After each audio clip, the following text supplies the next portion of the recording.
Olá, que bom estarmos juntos mais uma vez.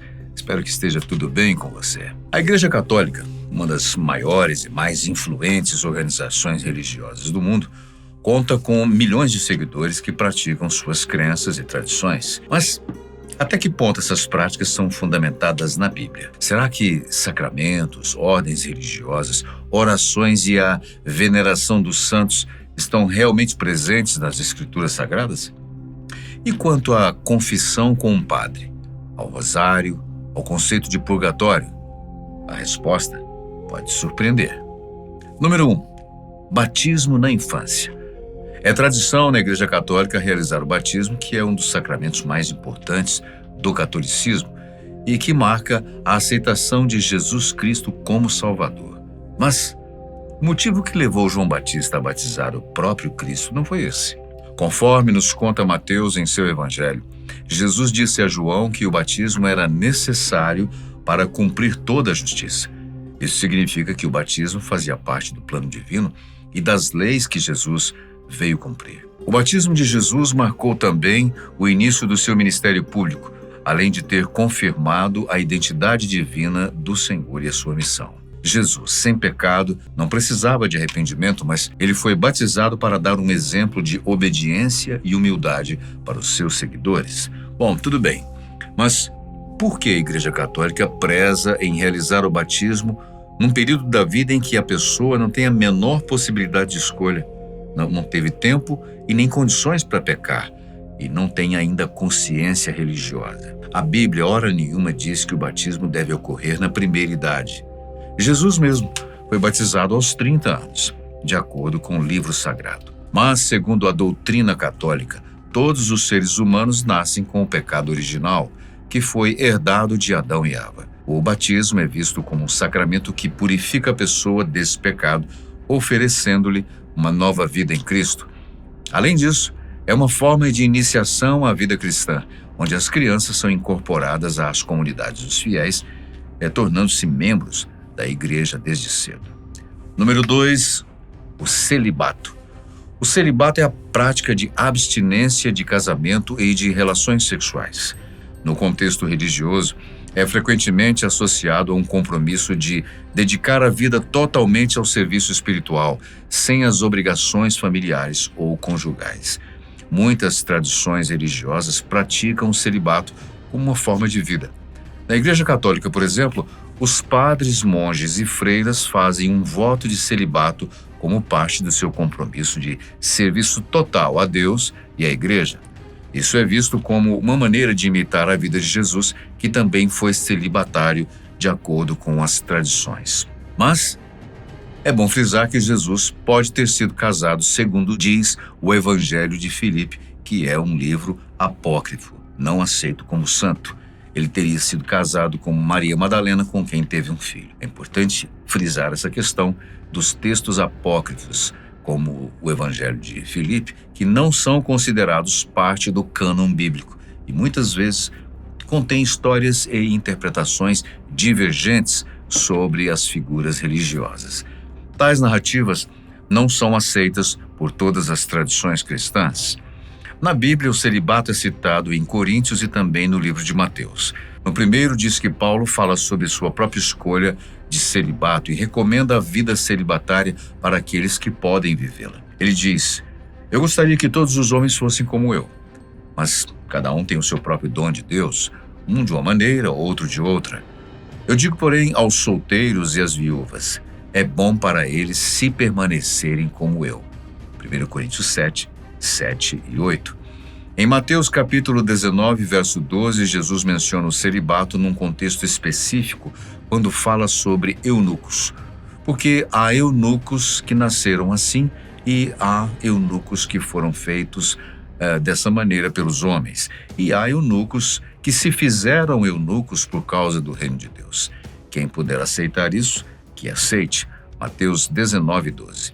Mas não há qualquer menção sobre padres terem a obrigatoriedade de seguir o celibato.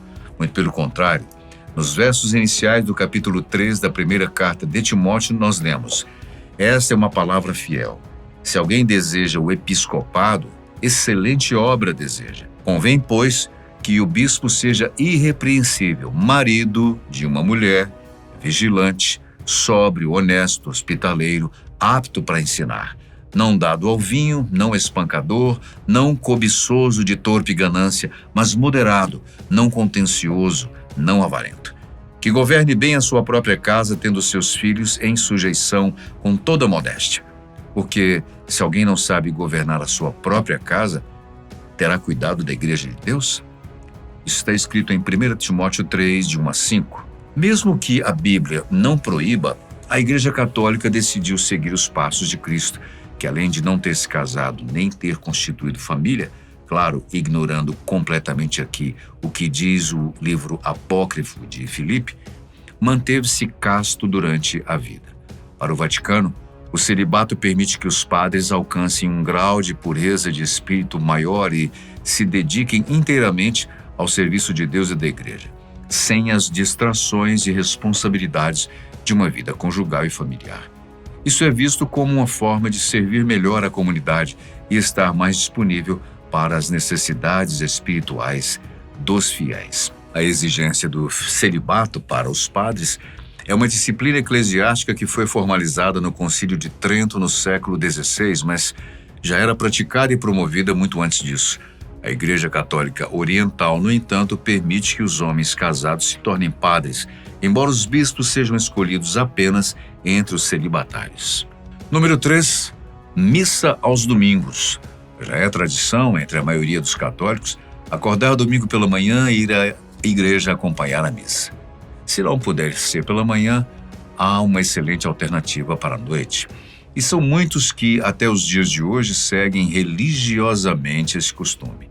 Mas você sabia que o domingo não é estipulado pela Bíblia como sendo um dia sagrado e que deve ser o dia das missas?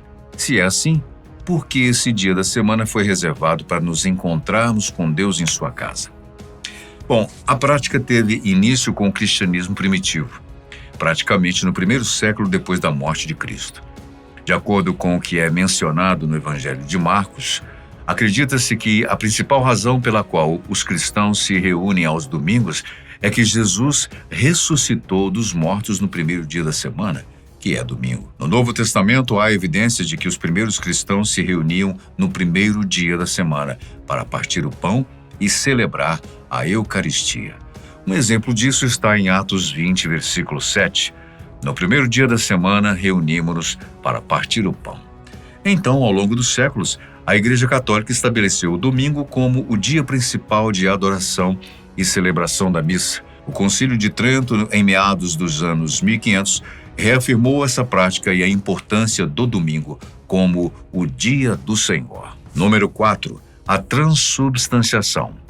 Talvez, mesmo sendo católico e tenha frequentado as missas, você pode não ter ouvido falar em transubstanciação, mas com certeza já experimentou o momento em que ela ocorre durante as missas. A doutrina da transubstanciação e a prática da Eucaristia na Igreja Católica tem suas bases nas Escrituras, mas também incluem elementos desenvolvidos pela tradição e pela teologia ao longo dos séculos. Isso quer dizer que nem tudo que a Igreja Católica faz é bíblico, no sentido literal da palavra, mas com base na Bíblia. Com o passar dos anos, a Igreja precisou adaptar-se às mudanças da evolução em geral. A palavra transubstanciação em si não aparece na Bíblia. Ela foi adotada pela Igreja para descrever a transformação do pão e do vinho no corpo e sangue de Cristo e foi formalmente definida no Quarto Concílio de Latrão em 1215. A Bíblia fornece descrições bastante simples da última ceia, como lemos em Mateus, Marcos, Lucas e Coríntios, por exemplo. As missas atuais têm um conjunto muito mais detalhado de rituais e orações, muitos dos quais foram desenvolvidos pela tradição litúrgica ao longo dos séculos.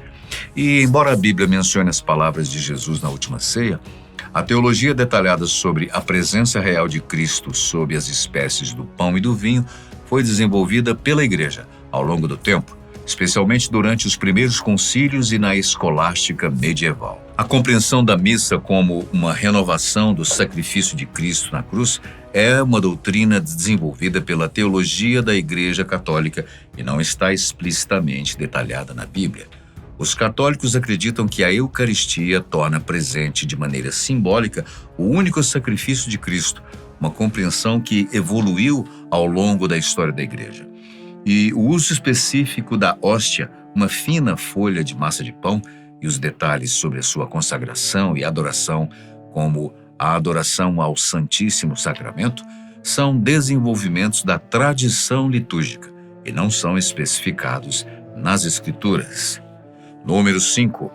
Os Papas. Se dependesse da Bíblia Sagrada, papas não existiriam. Bom, não que ela tenha diretamente citado isso, mas pelo contrário, ela não diz que a Igreja deve seguir um rigoroso ritual de troca de líderes. Mas tradições são tradições e o papado é uma delas. A prática do papado tem raízes também nos primórdios do cristianismo e evoluiu significativamente através dos tempos. A base, mas não a origem funcional para o papado, pode ser encontrada nos evangelhos, onde Jesus disse ao apóstolo Pedro: Tu és Pedro, e sobre esta pedra edificarei a minha igreja, e as portas do inferno não prevalecerão contra ela. Eu te darei as chaves do reino dos céus. O que ligares na terra será ligado nos céus, e o que desligares na terra será desligado nos céus. Mateus 16, 18 e 19. Essa passagem é interpretada pela Igreja Católica como a designação de Pedro como o primeiro líder da comunidade cristã. Dentro da tradição, os cristãos consideram-no como o primeiro Papa da Igreja Católica. A história nos conta que nos primeiros séculos do cristianismo, a Igreja enfrentou muitas perseguições e desafios.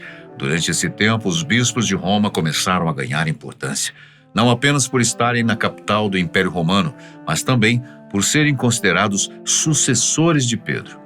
A ideia de uma liderança centralizada foi se consolidando, especialmente com o apoio de imperadores cristãos como Constantino.